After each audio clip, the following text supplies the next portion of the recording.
The following podcast is a Jill Devine media production.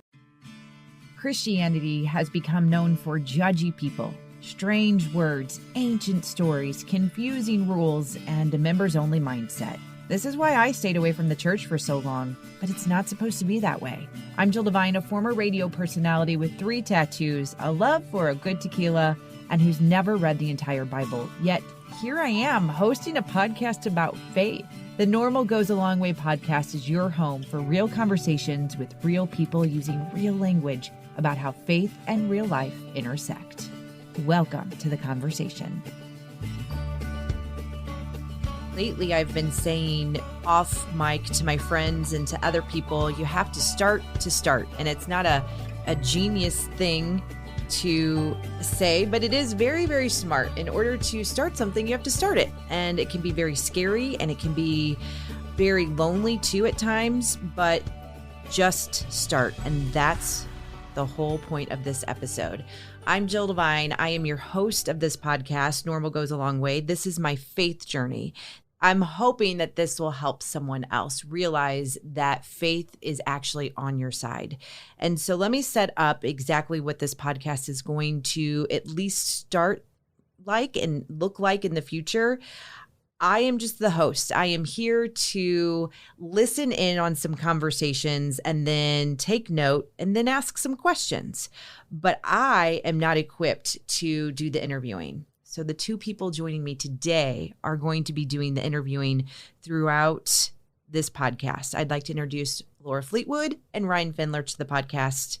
Thank you for coming on. Yay, this day is here. Thanks for having us. Good to be here. So I will introduce Laura first. Laura is my spiritual mentor. She is someone that, by what I'm learning, God's working has become a part of my life to help me figure out some of these questions that I have or some of these doubts that I have, and is really helping make me a disciple, right? Wouldn't that be the best way to say it? Yes, I mean, Jesus said to follow him and to make disciples. And so part of our faith journey, I think, is sharing our faith with others. And he works through those relationships. So I fully believe, yes, that he put us together for a reason. And it's been exciting to watch that spark of faith grow in you.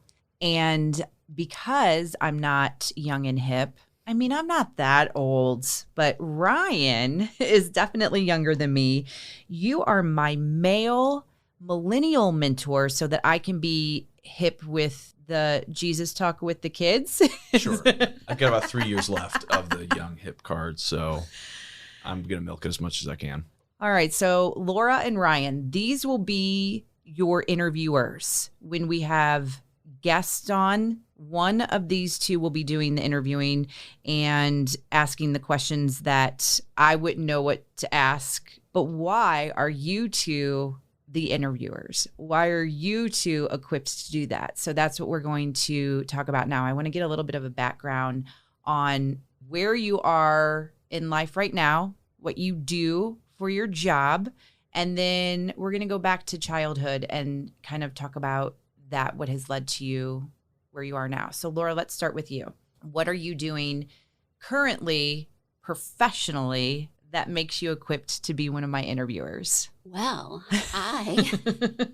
I said that I was never going to work for a church because a lot of my family members have been pastors and teachers and things like that. So I said that when I was first starting out, and where am I now? Working at a church. It's been interesting to see how God has led me to this point. Right now, I am the director of brand and creative at Messiah St. Charles, which basically means I lead a team of communicators, designers, videographers to do all of the communication things at our church.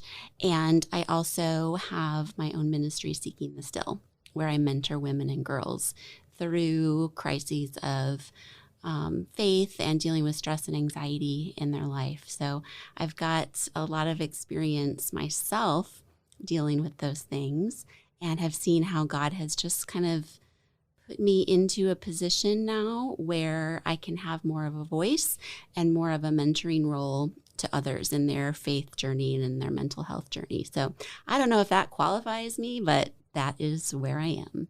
I will say that even though the three of us know each other, this is not about the church that we know each other from or work from. This is just how we can have that connection and have that one-on-one talk. So I wanted to say that before I introduced Ryan to talk about his professional life, because we do. All three of us work together. So Ryan, talk about what you do professionally. Yeah, so I'm the student minister at Messiah, and it's funny you said that, Laura. You never saw yourself working for a church. A year before I worked at Messiah, said, I'm never living in the Midwest. I'm never doing youth ministry. And something else. All the things I said I'd never do, I'm now doing. So it's just funny how you stumble into those things that you didn't expect that you would. And yet you feel, oh, this is like I'm in my zone here doing it. And I would never have thought that until I got here. So student ministry involves 6th through 12th grade at our church. So once you hit your teens, I am the minister for you, basically. I spent a lot of time with teenagers. Yes, and you know what? When I first started, I was 23 here, and I felt I could lean on, like, I get the stuff that they're into. Like, they're not that far away from me, right? Our seniors were like 5 years younger than me at the time, so I'm like, great. I can still be cool, still be into it, and get it. I left that zone about a year or two ago, and I'm trying to mentally deal with that. Perfect example, go on your Instagram feed and see how many Bass Pro Shop hats there are. I don't understand why it's a cool thing. I don't get the trend. It's some TikTok thing. And I'm just like, okay, I got to get one now because I'm trying to be in with the kids. And there's a day that I didn't have to Google what things meant to try to be cool with them. Now I have to. So it's an interesting cross-section of I get to be kind of the young person on staff and yet not really be young anymore. Mm-hmm.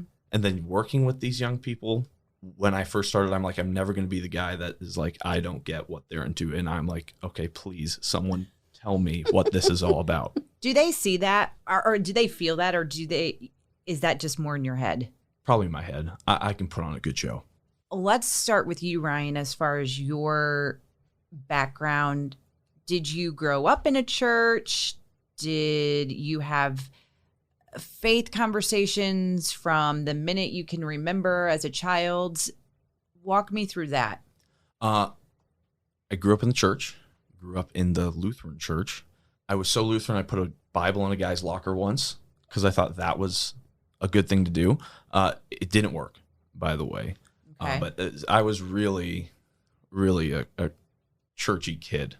Like you loved it. I loved it. And no, I used to say, honestly, part of the reason I didn't want to go into youth ministry is because growing up, I'm like, oh, youth ministry, like that's too shallow. I need the deep stuff. So you weren't the average kid. No, I was a nerd. Yeah. So I grew up in the church. I got confirmed in the Lutheran church. It's funny though, 16 years old, I had 3 things I wanted to do with my life. I thought I was going to become a historian, a politician, or join the military. None of those things are what I want to do now. No shit on them. I love history still. Politics are interesting. Love the military. But those are not things that I'd want to do anymore. And then at 16, I went to Europe. Went on this trip. For some reason, felt led to like, if you've ever been to Europe, lots of beautiful churches, lots of beautiful places. I'm like, I'm going to just pray in all these churches and see what happens. So like every time we walk by these old 500,000-year-old cathedrals, I'd just be like, let's go pray in them.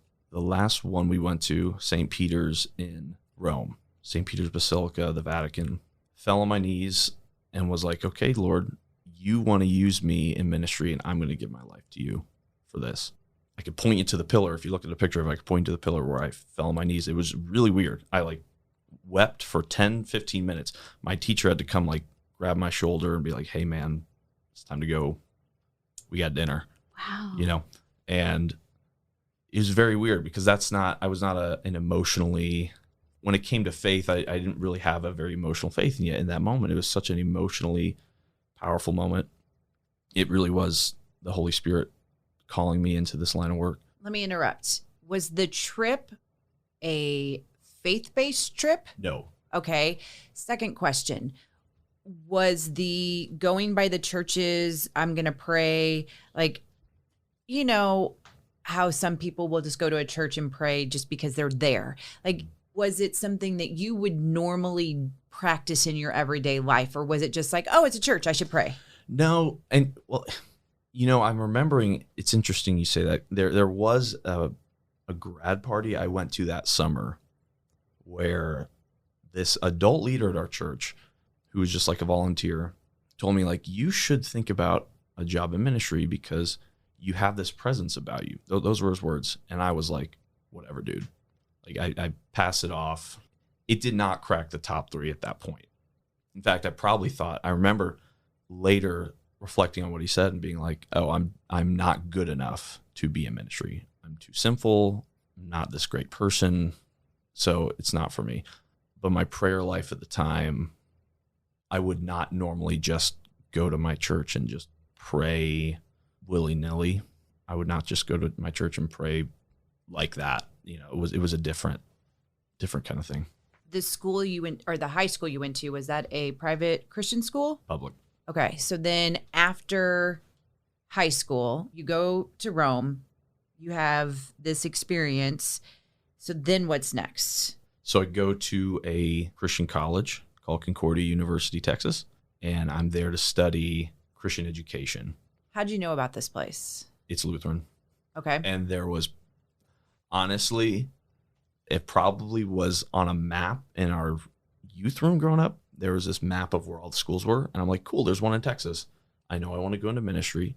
I have family in Texas. Let's check it out. That was the whole thought behind it. I have family an hour and a half away.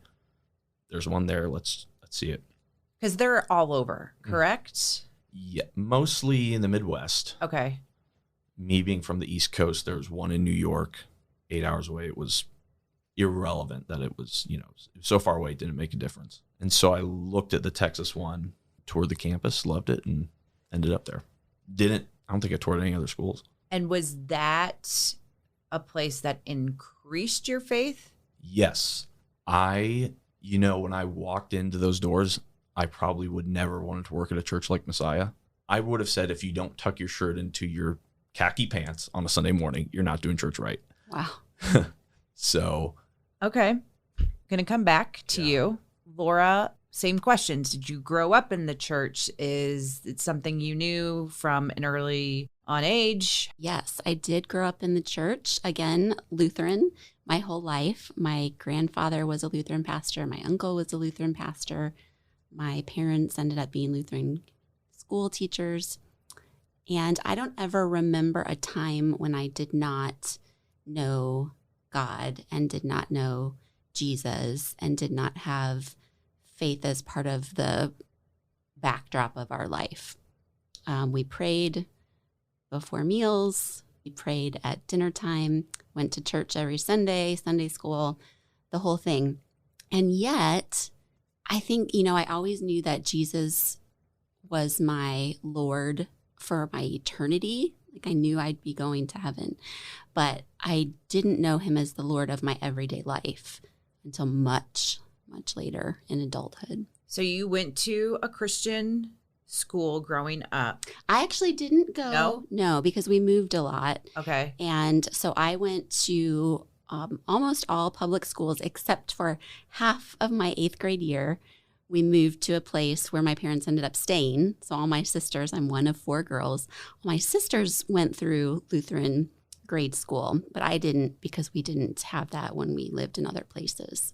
And then what about high school? High school, I was at a public high school, went to a public university, Eastern Illinois University, studied finance and French. Had no thought at all of going into ministry as a career.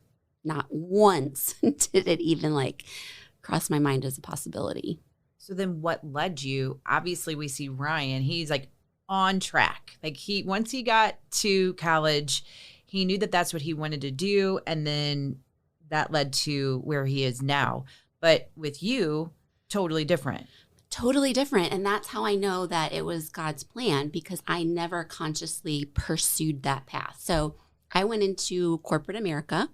I worked for 2 Fortune 500 companies for a decade. I traveled the world. I was climbing the ladder. Like I was the quintessential female doing the corporate thing, getting the promotions, doing that whole lifestyle. And that's what I wanted. I mean, I really enjoyed that. And I learned a lot about leadership and how to get things done, made a lot of great connections. But something changed when my daughters were born, and I no longer wanted that lifestyle of the high pressure and stress and also the travel, because I traveled a lot for work.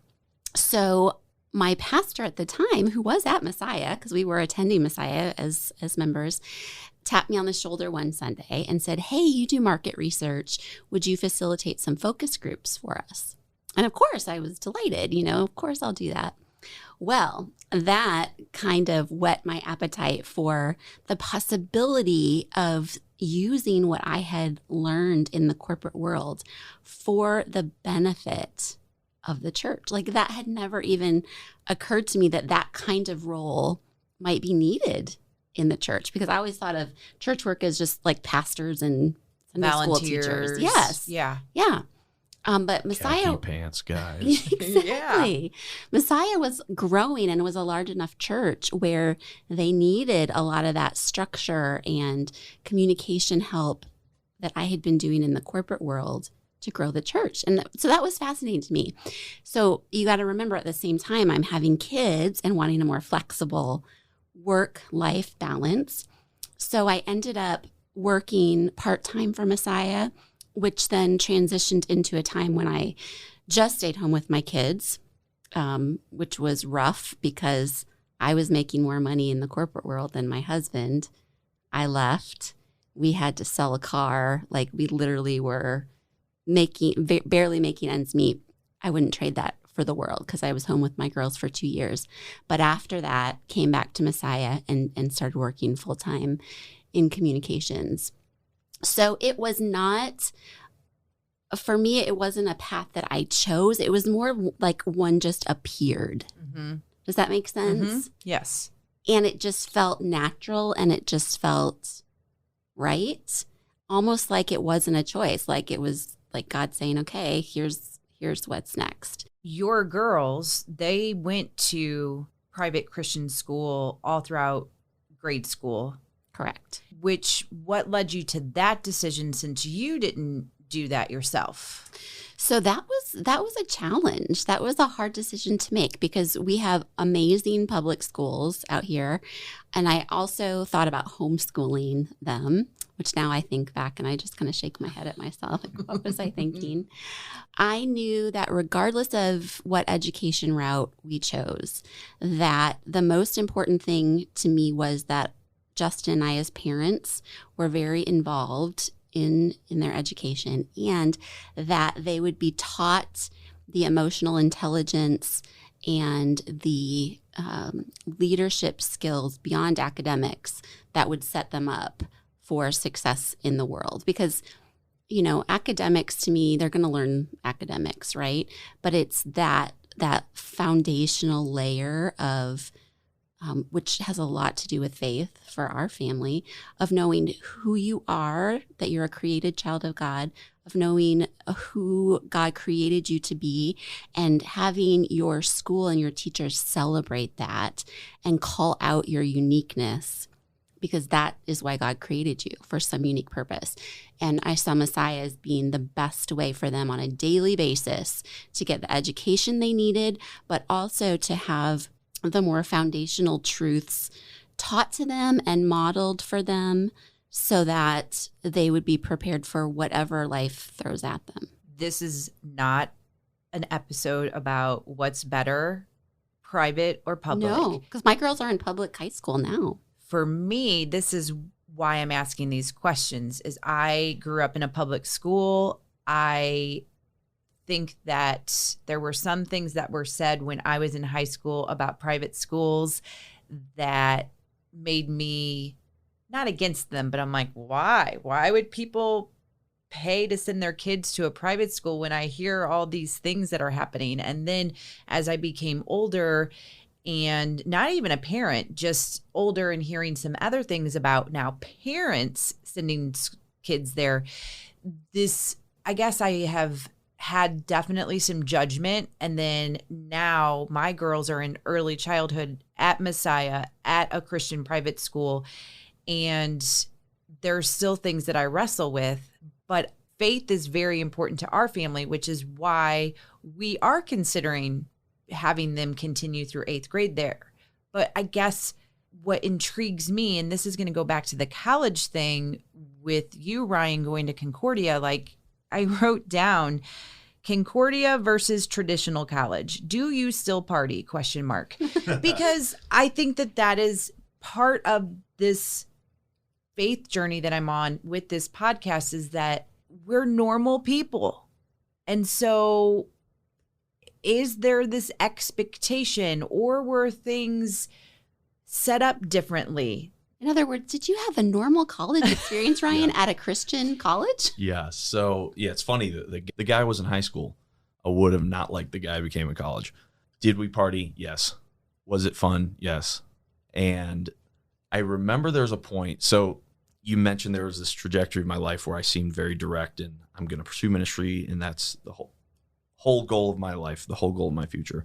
Then I get to college, right? This dweeb, this nerd. I haven't heard that word in a long time. Well, if is that millennial? I don't know really the definition of it, but if it is defined as anything, that's the kind of guy I was in high school. I get out of high school, I get to college, and I start experimenting with the fun and freedom of young adulthood. And I realize, hey, you know those things that I used to get mad at my classmates for in high school? They're actually pretty fun. These house parties, pretty fun. Drinking, pretty fun. And I started seeing myself as someone who wanted to become more like that. I wanted to go down this path of let's party a little more. Let's get a little rowdy. I looked at some of the Christian classmates of mine at my school, and I'm like, all they want to do is drink milk and watch Disney movies on the weekend. I want to do something else. I want to go down to UT, break into a fraternity party, and have a great time. And so that course created a tension in my heart of, is this thing in ministry, this future ministry, is this really still what I want to do? Because part of that story of what happened in Rome, that spiritual calling, I remember feeling very alone, very lonely at that point in my life. I remember thinking, I don't know who around me loves me. I knew my family did. But I remember thinking, I don't know who really loves me, but I know God loves me for who I am. Well, then I get to college and I start making a bunch of friends, and I start dating girls, and I start having a good time. And I'm like, hey, that kid, that lonely kid who felt called into ministry, that's not who I am anymore. And I can go out and make friends in all these different places. I called my mom my sophomore year and I said, I think I'm going to transfer. I'm going to move back home to North Carolina, transfer to a state school, study business, join a frat, do that whole thing. Because that seemed fun and exciting and awesome. And I'm like, I can now be that guy. So that was a time of definite wrestling. It probably was a year and a half, 2 years of me being like, the fact that I'm not this kid I was at 16 who felt called into ministry, because I'm not that kid anymore, does that mean this is still where I'm supposed to go? And so I wanted that traditional college experience. I wanted the tailgating before a football game. I wanted all that stuff. I felt worried that maybe I'd be hindered by what I wanted to do with my future. I remember I went to college at UT and lied and said I was a business major, so I could get away with more, right? If I said I was studying ministry, they'd be like, well, what are you doing here, dude? Well, so I just tried to have my foot in both worlds. So wait a minute. Did you stay at Concordia or did? Yes, I did. So I've been living this kind of double life. Felt at the top of my game, had a girlfriend, felt like I was kind of popular, really enjoying that life. Well, then I go to another church service at this church in the city. In fact, the morning after this house party I'd thrown, someone invites me to go to church with them. And I remember sitting in that service. There's a church called the Austin Stone. And something about the sermon, I don't know if it was something the pastor said or if it was just words from God himself. He's like, hey, dude, like, you're living two lives. Either pick me or move on. because you've been living with one foot in each of these worlds for a very long time, and it's time for you to pick. And I felt very convicted. I'm like, okay, it's time to make a decision, right? You've been talking this game about wanting to go to the public school, wanting to go study business, go join a frat. You've been talking about that for forever, but never actually making any moves on it. What do you want to do with your life? Do you want to leave this life of ministry and the accountability that faith brings with it? Do you want to leave that behind you or not? And I left that church service saying, okay, I don't want to abandon my faith. I don't want to leave God.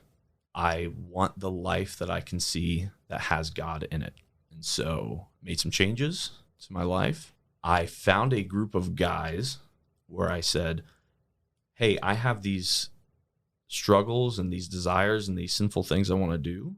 And I found other guys and I said, hey, you sin and you still believe in God. Can we get together every week and talk about that? And so we did. That became kind of my core group of really close friends, guys I could confide in and say, hey, I have these selfish, sinful things that I want to do, and yet I love Jesus. And we just walk through life together. What's interesting to me, it's not like you went from this is preconceived idea or judgment, I guess. You're sheltered in a private school. That's kind of what people automatically think, that you're sheltered in a private school and then you get to college and go crazy. You did the opposite. Like you were in a public school and you went to a Christian college. And something that you were talking about, we do have this idea of what a traditional college experience is. And I was asking those questions for my own curiosity. I didn't have a traditional college experience, as far as I started at a community college and then I went to a local university. I've never lived on campus. I mean, I would go and visit friends and we do all those things, but I did not have that everyday life. And so I guess that's one of the things. I just want to know what it's like. You hear how it is, you see all these things. So it made me think, there isn't a traditional or expected college. There's space to sin anywhere you go. Right. And like you were saying the same thing, that you went into Concordia and then you were like, I want the traditional college experience, but what is that? We have ideas and assumptions. Yeah, I saw my brother. He was at North Carolina State. I saw some of the things he was doing, and I'm like, I want to do a little more of that. Yeah, you can find that space wherever. And so that is a misconception that people have about Christian colleges. To me, my conception of private school growing up was that's where the privileged kids got to go to get good drugs. So yeah, I knew nothing. This whole private school world, I really didn't know much about it. Then I go to a private college, and yeah, there's space to live however you want to in that kind of environment. Well, my assumption on my friends that went to private high school, I didn't really know anybody in K through 8th, but if you went to a private high school, it was like, why are your parents paying that money? Because you're still doing the bad things that we're doing. You're doing the exact same things that we're doing, and you should get your money back. Laura, did you notice a difference with your family dynamics with your sisters going to a private Christian school versus you not? And I'm thinking more along the lines of their attitudes or their beliefs or anything like that. No, I think for us, it was all family, like we were raised in the same family with those foundational beliefs and practices, and that's what made the biggest difference. So when you were in high school and you were in college, how much were you turning to God and relying on your faith? Or did you feel like there was a little bit of a dip? I'd say there was a dip in terms of like the formal practices of Christianity. So, for example, in high school, I didn't go to church because I wanted to. Right. I did because it was expected of me. In college, I didn't really go to church at all, unless I was home, but not when I was on campus. And as far as like my personal practices, like prayer, I've always prayed. That has always been with me.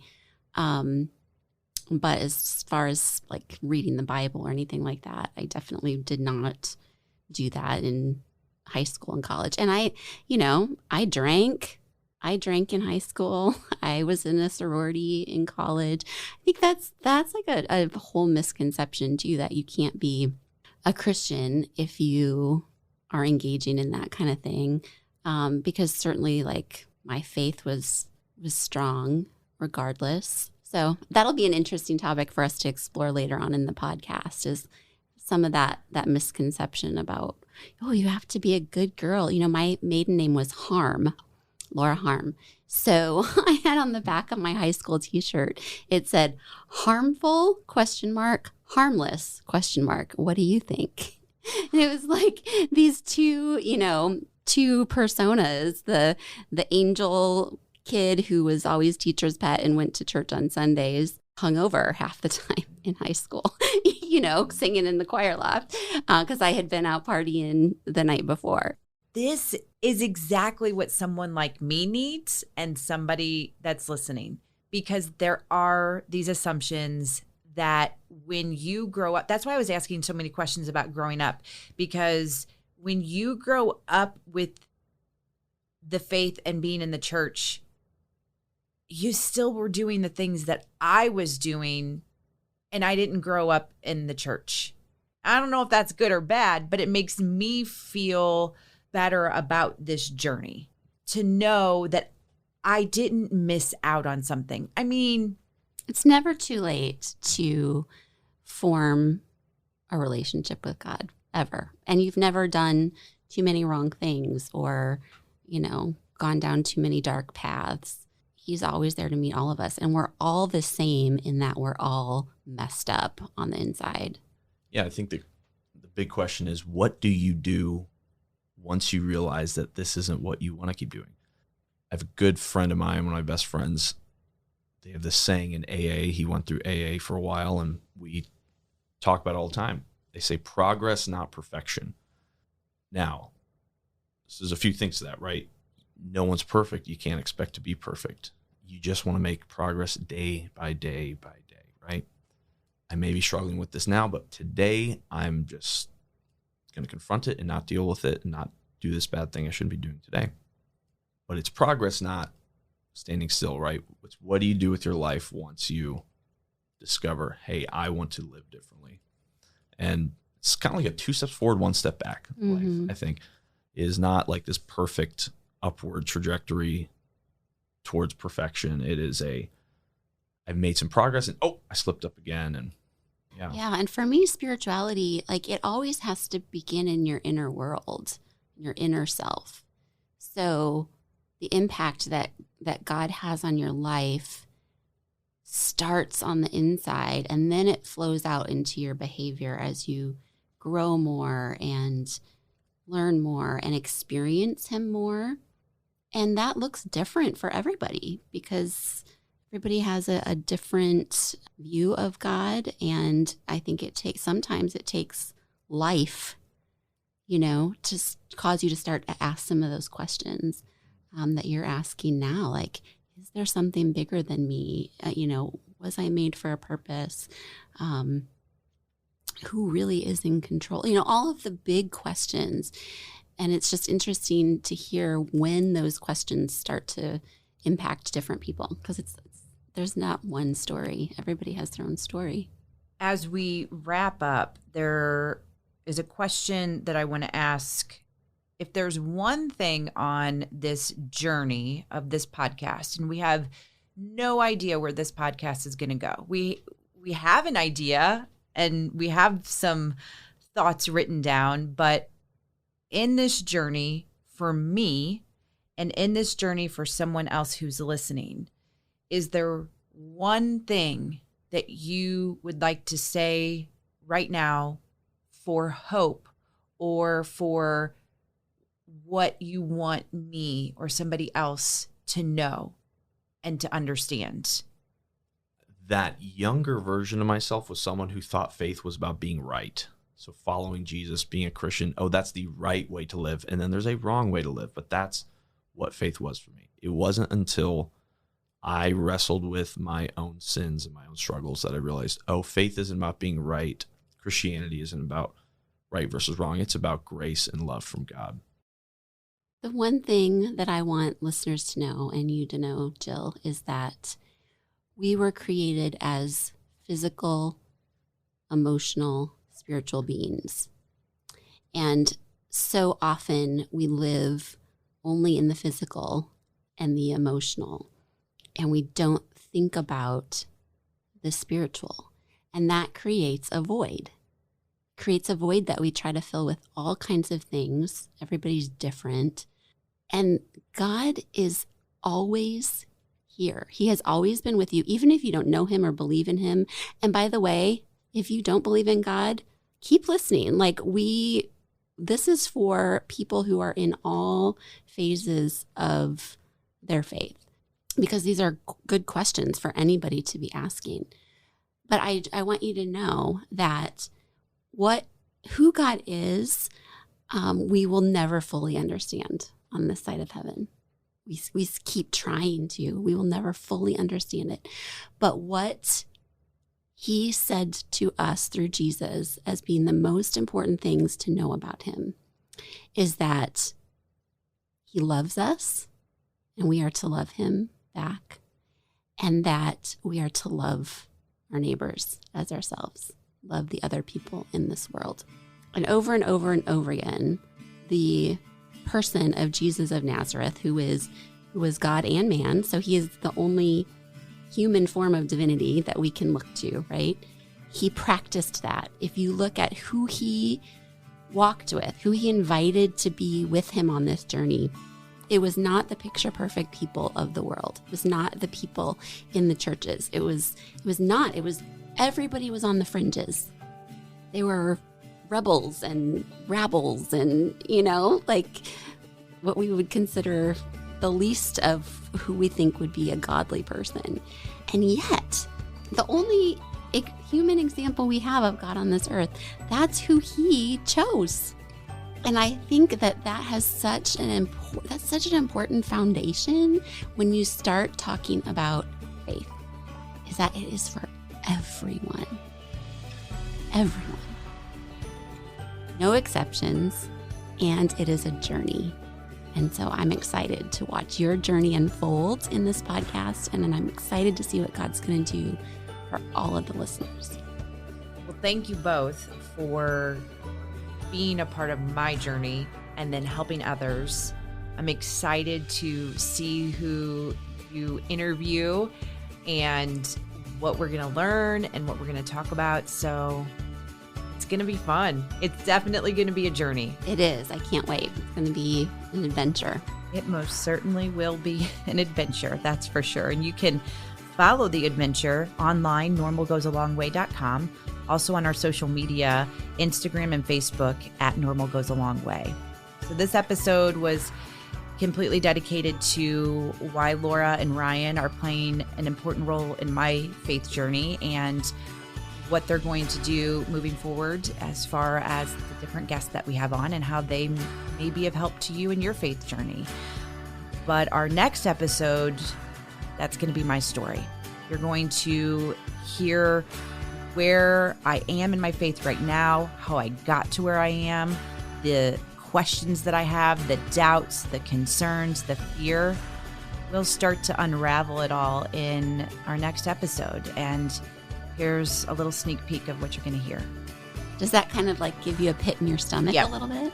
So it's kind of like if you accept Jesus into your life, then it's okay for you to go anytime. Yes. What are the tears for? Because I think about, I don't want to leave my girls. And people talk about how it's so glorious in heaven, and I'm sure it is, but they're going to be sad. Well, I hope they're sad. It's a hard truth to understand that all we know here on earth is like just the first chapter of our eternal life, because what you're experiencing now is what you know, right?